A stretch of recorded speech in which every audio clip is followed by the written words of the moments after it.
All right, good day. We've got CEO Greg Beischer of Alaska Energy Metals joining us today. Alaska Energy Metals is delineating and developing a large polymetallic exploration target containing nickel, copper, cobalt, chrome, iron, platinum, palladium, and gold in central Alaska near existing transportation and power infrastructure. Greg is a highly experienced and successful mining exploration entrepreneur, and he's here to tell us about the Nicolet project. I'm Martin Gago with Market Radius Research. It's Wednesday, November the 1st. Please remember, this is neither recommendation nor investment advice. We're here to learn about the company. Greg, thank you very much for joining us. And please tell us about what you're doing there in Alaska. Thanks very much, Martin, and thanks for saying that I'm experienced. And now that I think about it, I am experienced because I actually landed on this exact spot in Alaska where our drill is now 27 years ago. My first career was as a geologist with Inco, the biggest nickel mining company in the world at the time. And they had sent me up to Alaska, of course, to look for nickel. The targeting team had identified that this area had geologic similarities to the Norilsk area of Russia, which is the biggest accumulation of nickel, massive sulfide nickel on Earth. And so they said, Greg, go up there and find another Norilsk. And off I went. I moved to Alaska in 1995. And I literally landed right at this spot, my first couple days on the job. And we actually found nickel. My geologists actually found nickel sticking right out of the ground here. And we did 5 great years of exploration there. Didn't find the massive sulfides that Inco wanted me to find, but we drilled hundreds of meters of disseminated nickel sulfide, and it wasn't a high enough concentration at the time. But times are different for nickel now. There's a whole new future for nickel. So I was able to reacquire all the mineral rights a couple of years ago to the project and all the historical information. And so we formed Alaska Energy Metals just in April of this year. And we're off to the races. We've done a great drilling program over the summer, and I think we've really tied into something fantastic here. So I have to warn you that I will make forward-looking statements, and I don't like to just skip over this slide. My group has been together for a long time. We all live in Alaska, and sometimes in the exploration business, things don't always work out the way you predict. But we've built a reputation for doing things right and for doing our very best with our shareholders' money. So what's new for nickel? Well, it's primary use has always been the manufacture of stainless steel, a little bit of nickel and chrome, and the steel doesn't rust, which is great. And there's a great number of other uses for nickel as well. But now, all of a sudden, there's a brand new use, and it's no small use. There's 29 kilos of nickel in every single electric vehicle passenger car batteries. So, they call them lithium-ion batteries, but the reality is there's more graphite and nickel in the battery by weight, certainly. And so a whole new use that's going to make nickel demand really soar. At least that's the prediction. And I've been pretty surprised personally at how fast people are adopting electric vehicles. So I think the adoption rate is increasing and will increase pretty much exponentially from here, I think. So does the Department of Energy, but they see the risk too, that if they want a nice smooth transition to electric vehicles, and not just the vehicles, but also the storage capacity, large storage batteries. If we're going to use windmills and solar panels, we've got to store that energy. And that means that there's a lot of metals involved, but the DOE sees supply risk, particularly for lithium and nickel going forward into the future. And exceptional demand is predicted by S&P for nickel. And the current U.S. Administration is putting up a lot of money. There are strings attached to it. The metals are meant to be sourced from free trade countries, but we have to. To me, it's much better to get it locally, domestically, even. There's actually only one nickel mine in the United States that Lundin Mining operates on the UP of Michigan, but none of that nickel actually stays in the United States. The price of nickel is down a bit right now, and the main reason is I think that there's a lot of laterite nickel production in Indonesia.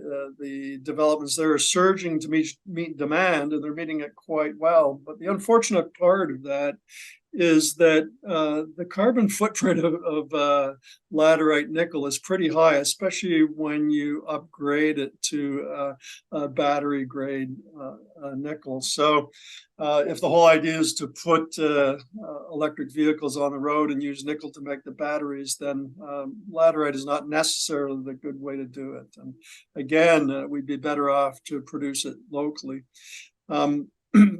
Of course, good neighbor Canada supplies about half of the United States needs for nickel. But, now I'm seeing that Ontario and Quebec are building battery plants, huge battery plants. And I'm not so sure all of that nickel is going to make it south of the border. So I think it's especially important for the United States to have its own domestic supply. And I think we've got a great prospect here in Alaska. I can't call it a deposit yet.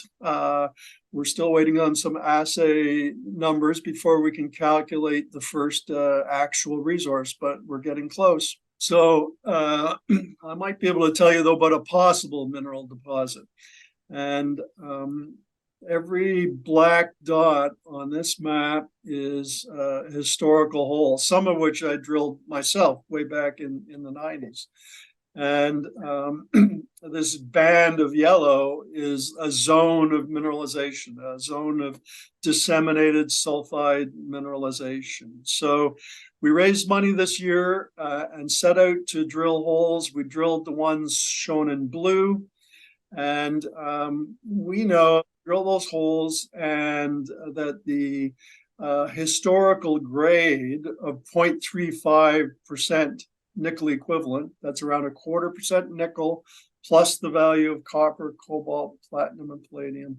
If that historic grade holds up in these holes, then and we drill the same amount next year, the yellow holes, so calculate that volume of rock outlined in red, as long as that 0.35 holds up, we're going to have somewhere between 2.1 and 2.8 billion pounds of nickel in the ground in an inferred resource. That's just after two seasons of drilling. And that's a pretty darn sizable nickel deposit that'll move us up in the same size categories some of our peers like Canada Nickel or FPX, who measured their net or their market capitalization in the hundreds of millions of dollars. So I think we should be equally valued sometime pretty soon. Good team. We know what we're doing. Been together previously as Millrock Resources, a project generator company focused on Alaska.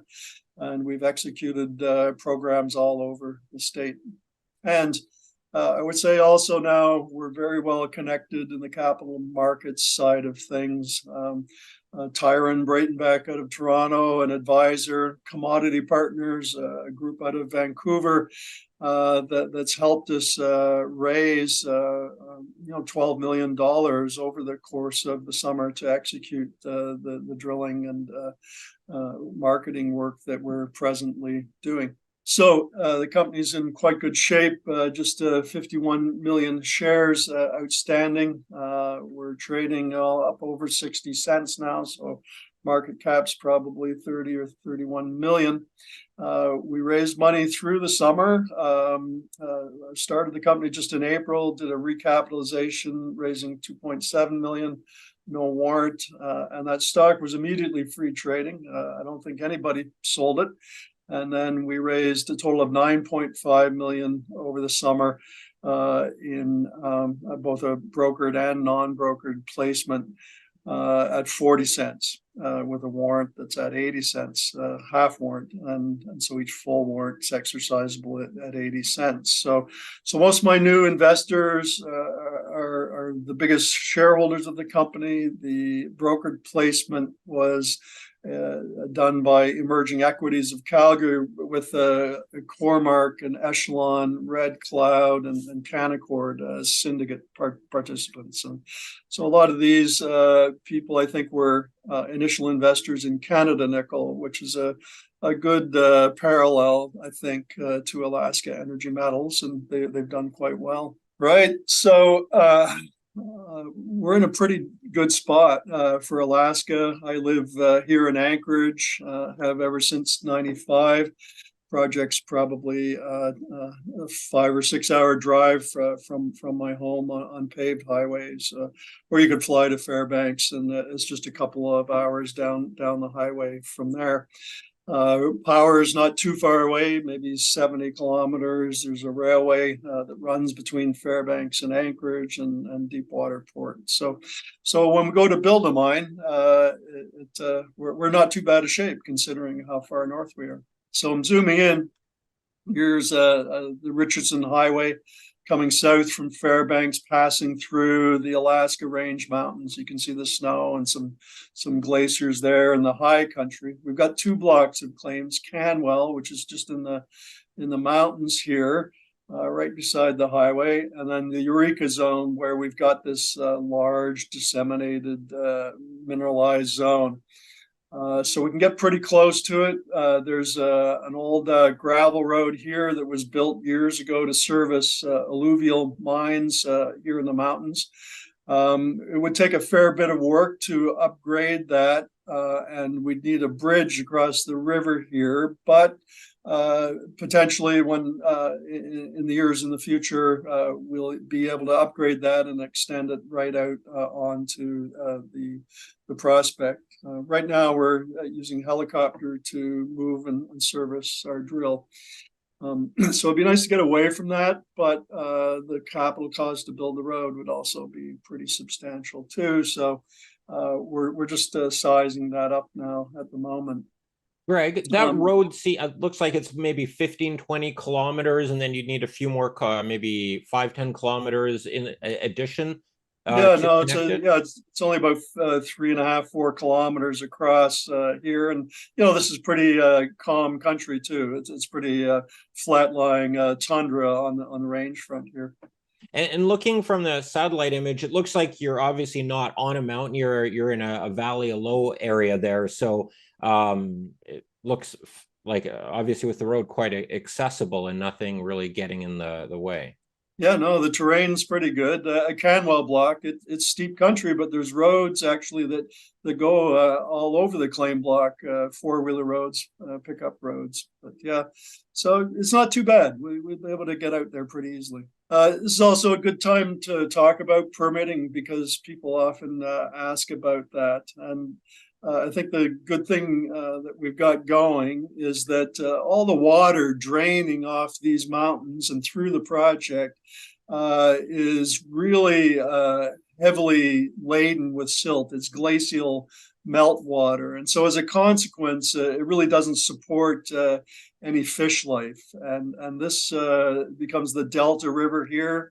One of those great big wide multi-channel braided rivers, glacial river, that's just full of silt and doesn't support any fish life. So there's probably not a salmon for at least 80 kilometers downstream. And salmon's always a hot button topic in Alaska, but there's no salmon spawning anywhere on the project or anywhere downstream for a very long way. Having said that, there's some sensitivities. This area here is called Tangle Lakes. It's a prized area for canoers and rafters. They like to float down the upper Delta River here. It's nice and clear.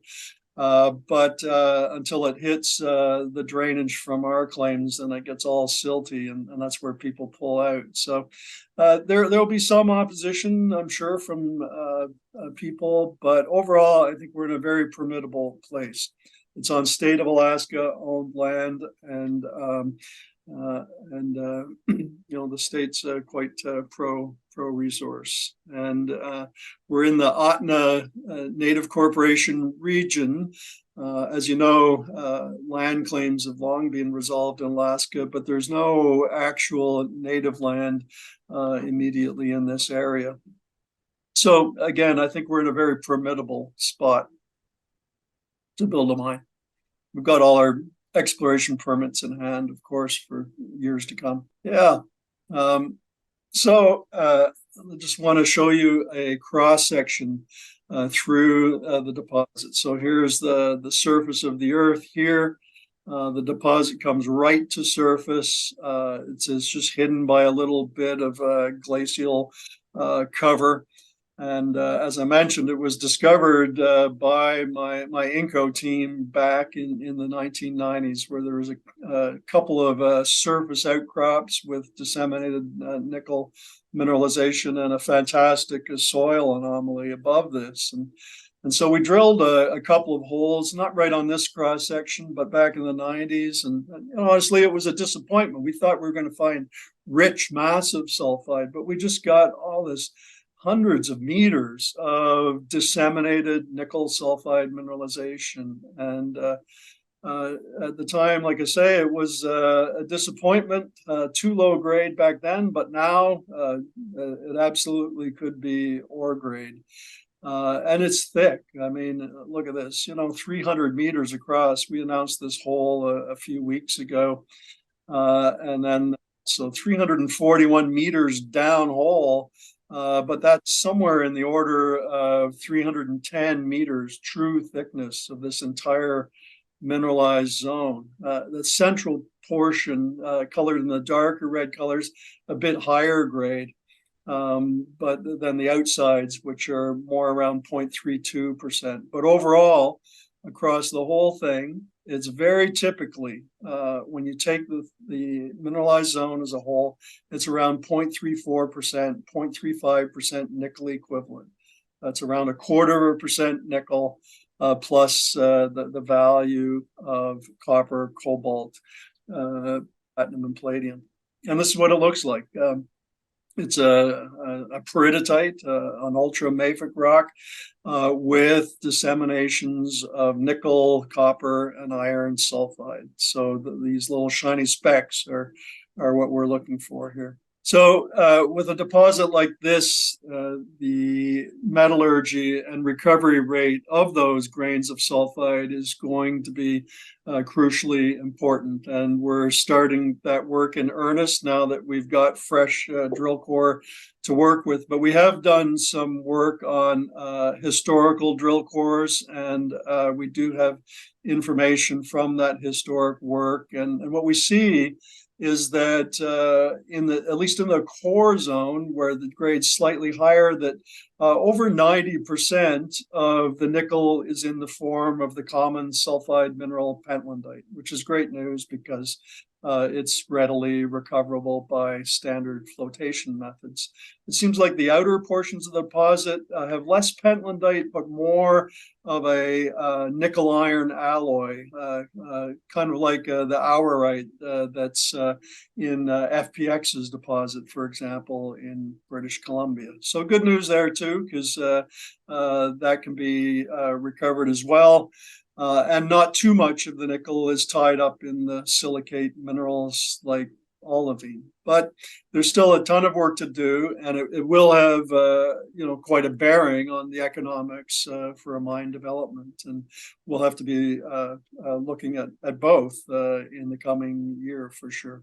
One good thing has much metallurgy work been done so far on it, or this is just the type of mineralization that historically and what is what's relatively easy to extract? That's right. At least we know that the nickel is in a potentially recoverable form, but none of that bench scale flotation or flow sheet processing has been done yet. We're starting it right now, and we'll have that ready in a few months as well. All right. Yeah. But one good thing we have noticed on a microscopic basis is that it's fairly coarse grained, and the grains of sulfide are fairly distinct from one another. Here's some iron sulfide here, but there's the pentlandite, the nickel sulfide, so separate and distinct. And that means we shouldn't have to grind it too far to liberate those grains of nickel and keep the sulfides separate. So good initial signs, but lots to do. So our approach has been pretty simple. Let's go out and drill these holes shown in blue. If that historical 0.35% nickel equivalent holds up, after just one drill program, we're going to have somewhere between 1.3 and 1.7 billion pounds of nickel, plus a fair bit of other metal to go along with it. Remember now, this doesn't account for nickel that is tied up in silicate minerals. It doesn't think about whether we can recover all these metals, and we know that we can't. So, but it just gives an overall order of magnitude indication of the resource that we should be able to come out with a few months from now. But I've got a couple reds here, and the reason for that is that it was just recently that we were able to purchase the historical data set. It was in great shape. It's over $30 million worth of exploration work, all kinds of great information, but particularly the logs and assays and photographs of all these historical holes. And you'll notice there's a couple of clusters that are close together, and they're close enough that we should be able to calculate a resource on those two areas right away. And so you can look forward to that coming up here pretty soon, and it'll be a sizable amount of nickel. And there's 3 kilometers between them. These holes, just like every hole that's gone into this zone, got very similar results. And so it's going to become pretty obvious, I think, that these two places will join up, and then we'll add. So we'll announce this resource and this resource soon, and then by March we'll add in our blue drilling here. So we'll have really quite a sizable deposit by March of 2024. The data you purchased, you said there are assays in there as well. Are there core samples, and are you able to use that data itself for the resource estimate, or is it more data just to guide your own drilling and your own understanding of it? No, we can definitely use it. We know where the core is. We observe the core. We're actually having a party, Stantec, sign off or calculate the resource for us. And they had advised us that 300 meters is adequate spacing to calculate an inferred resource.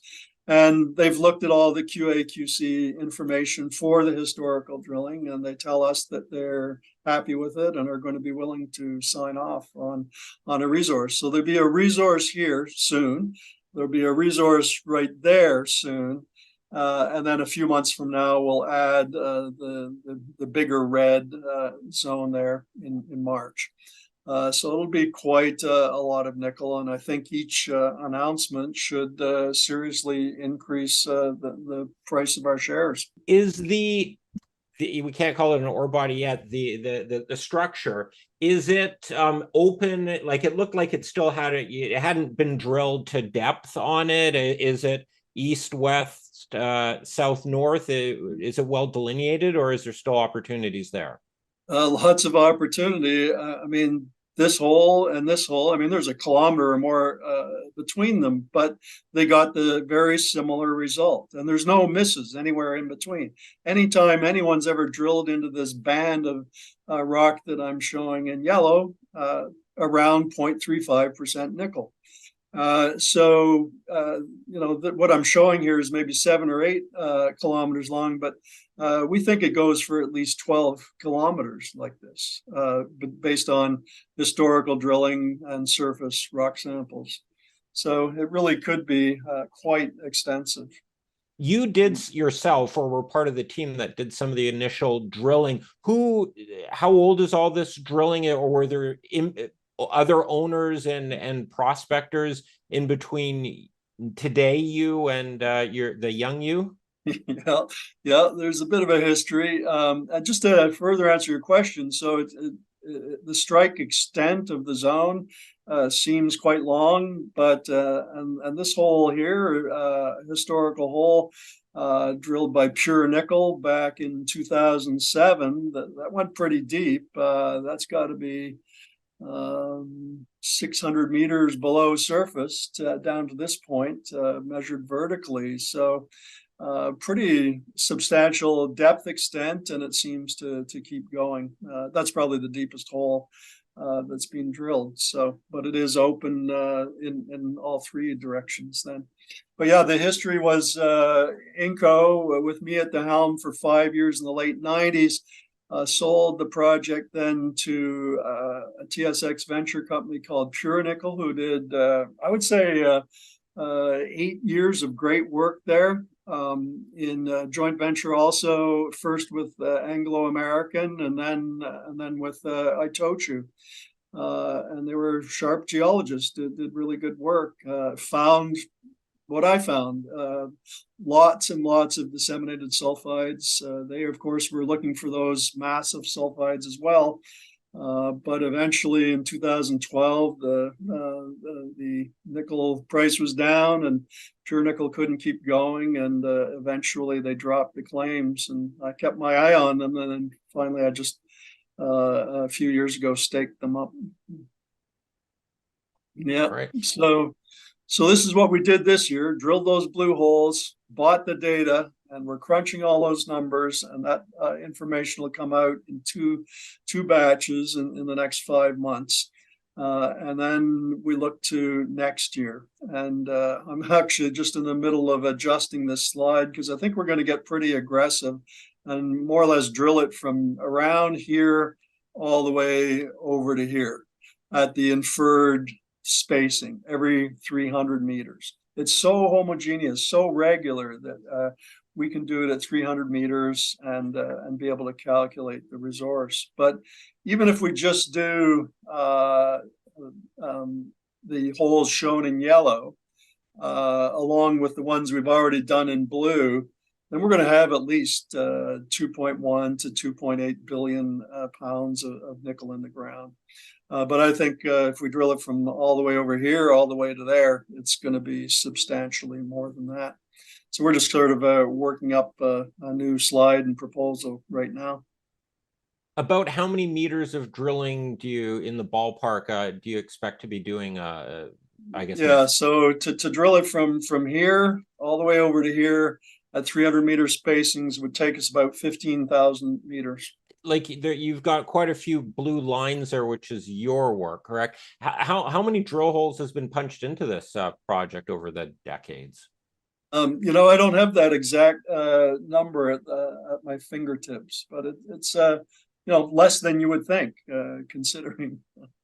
Just because of the consistency, they didn't have to. They're not looking for narrow veins or anything like that. Well, yeah, and again, we Inco and Pure Nickel were hunting for the massive high grade, and so it was a hole here and hole there. Nobody's ever tried to actually drill off a resource here before. Pure Nickel was starting to think about it in 2012, but the price just wasn't there, and their partner Itochu wasn't supportive, so it didn't happen. Okay. So you can imagine if we drill it from here to here, 5 kilometer strike length, it's going to put us up in the ballpark of Canada Nickel. They recently came out with a feasibility study on their Crawford deposit and a new resource estimate. So they've got over 15 billion pounds of nickel at their deposit near Timmins. And this is just project into the future. We don't have this yet. But if we do an aggressive 15,000 meter program next year, we're definitely going to be up in the same sort of ballpark in terms of contained metal. And they're at 163 million. We're at 30, so we should move up there pretty quickly, along with some of these other companies. And only 3 of these are actually in the United States: Stillwater, Polymet, and now our Eureka Zone, or the Nikolai Project. For me, I was really pleased to see Anglo American come into Canada Nickel. Great endorsement of the company and the people that run it, but also for me, it would just solidified my thinking that yes, our mining industry is going to be mining deposits that are only 0.25% nickel. I mean, things like Sudbury or Norilsk, I mean, the grade is spectacular, 1.5, 2%, even more. But massive sulfide nickel deposits are just so rare, so hard to find. So I think Anglo and Glencore and others have seen that our mining industry is just going to have to come after this new generation of nickel deposits, the ones that are in this grade range. And so it's great to see that they believe this, and it helped me come to believe it too, quite honestly. But grade is always king, and we certainly haven't given up on the notion that we could find massive sulfides. And there are places where there is actual rich, massive sulfide exposed right at surface, very high grade, extremely high grades in nickel and copper, but not just that, enriched in not even just platinum, palladium, but all the really rare platinoid elements as well. So we'd love to find a great big deposit like this. But even a few pods of material like this could really help sweeten up the economics of the larger bulk tonnage deposit. So we've done a lot of work on the Canwell block this summer. We didn't do any drilling. We weren't ready. We needed to do all the geophysics, comprehensive data compilation, but we've got that done. Watch for some announcements soon on that information. But we'll be prepared to put a 4th drill rig out here for several thousand meters next year as well. The Canwell, that's just from remembering from your map, that's a little bit north, and I guess a little kind of northeast of Nikolai Project, right? I'll jump back for you. Yep. Yeah, so the big Eureka Zone that I've been spending my time talking about is down here on this block of claims, but the Canwell block is up here. And as you saw in the picture, it gets pretty mountainous, but there's trails that lead right off the paved highway right up into the claim block. We'll probably still have to use a helicopter to get at the initial drill sites, but the accessibility is pretty darn good. Yeah. Here's the paved highway right here, and then you can drive right up to these prospects right here, and then up right here to here, in fact. Okay. So we'll look forward to that. It'd be great to find massive sulfides to go along with this great bulk tonnage Eureka Zone. And we really are just getting started. People have got an opportunity to buy in at a pretty low price right now.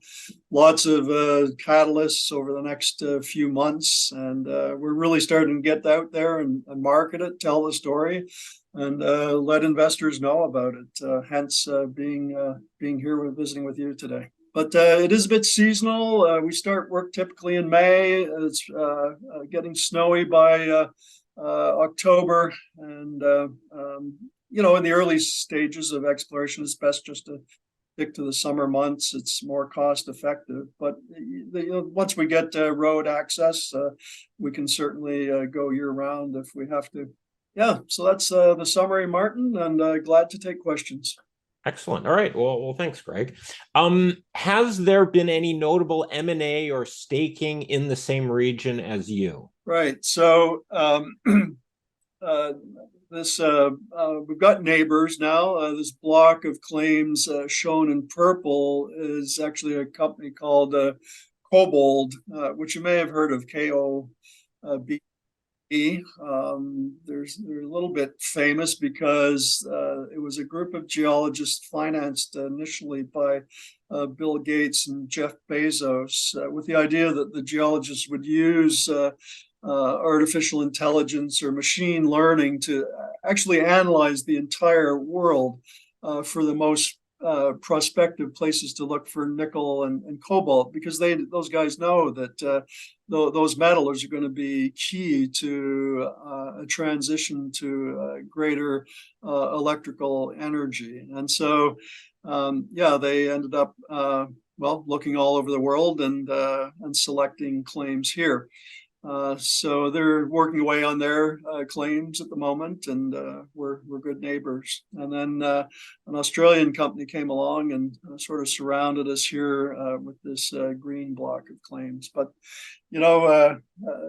maybe we could have staked a bit more a few years ago. Money was tight, but I know I've got for sure the best ground here. We've covered all the best prospects, and I'm happy with our land package, but it's good to see that others have recognized the potential in the area. Greg, it was previously owned and then you staked it. So given the staking, it's not burdened with NSRs or royalties or anything like that, is it? The original project included a huge tract like this, but it all fell open except for the Canwell block. An astute prospector had kept that block there. So we were able to acquire the mineral rights to the Eureka zone for, just a few tens of thousands of dollars, really, by claim staking. But we made and so there's no royalty there. And we have an option to purchase 100% of the Canwell block, but there is a royalty of 3%, but it's fully buyable for $9 million. So, if there's a great big ore body here, $9 million won't seem like too much to buy out the royalty completely. Another question here from the audience. What is the long-term vision for AEMC? You mentioned a mining operation. Is the company committed to developing or operating the mine independently, or is there a possibility of seeking a buyout from a larger player or consortium in the future? Ultimately, I suspect that we would sell the deposit to a major mining company. It would be a very big, large open pit operation, and probably only really suitable for some of the bigger mining companies in the world. It's been interesting to see Anglo as a strategic partner for Canada Nickel, and I think it's great that Jogmec and Outokumpu and now even others have come in on FPX's project. And it's always great to get that stamp of approval from a strategic investor like that, and we would entertain that right now. But I'd be more inclined to do a strategic investment with, say, a battery company or a car company that wants to secure long-term nickel supply. Yeah, we're going to play that by ear, Martin. It would be, I think our preference would be get bought out at some great multiple to our current 60-cent share price. But we'll just go through everything we've got to do, drill off the resource, determine the metallurgy, calculate the PEA and the feasibility study, and if someone decides that they like it, they'll come along and buy us out. But if not, we'll just keep going. In light of the recent assay results from drill hole 001 and 002, were there any findings that were unexpected or diverged from the anticipated outcomes? Additionally, could you share any insights on how these results might influence your strategic direction going forward? Right. No, a great question. But there was no surprises, good or bad. There's still assays pending, so I don't know for sure. But visually, we hit exactly what we expected to hit with all 8 of the holes that we drilled. And so far, the 4 holes we've announced all came back with 0.34 to 0.35% nickel equivalent. It's astoundingly homogeneous, really. Yeah. But we big mining companies love that too. If they know that there's a multi-decade deposit that high on the grade being quite irregular like that, I think that'd be very appealing, because big mining companies know that if they've got decades, they're likely to hit 2 or 3 price spikes in a metal. That is when a mine really pays off. So it's the sort of deposit that big companies are looking for. But on the other hand, so that's great, but there was no happy surprises either. We didn't drill into massive sulfides. Like, we did have our fingers crossed in the background that would happen, but we're happy with it's very predictable and regular. Greg, that's been excellent. I think very thorough. I can't think of any major topics that we haven't addressed here. So you've got some catalysts coming up. Could you just wrap this up with any final comments, and as well just highlight what key catalyst or news events investors should expect over the coming 3, 6, or 9 months, the major things to look out for? Sure thing. So you've got drill results coming out a couple of weeks from now, and then the final results probably in early December. We probably will announce a resource calculation based on the historical holes in 2 spots before the end of the year as well. And then into March of next year is when we'll put out the major resource calculation. So no shortage of news flow over the next 5 to 6 months. And then we're on to, before we know it, drilling again next year. Excellent. Greg, thank you very much. I really appreciate the time going over this this fascinating story with huge potential there. So thank you. Love to have you back as more news rolls out, and have a great day. Great. I'll be glad to give you the update once we get everything together.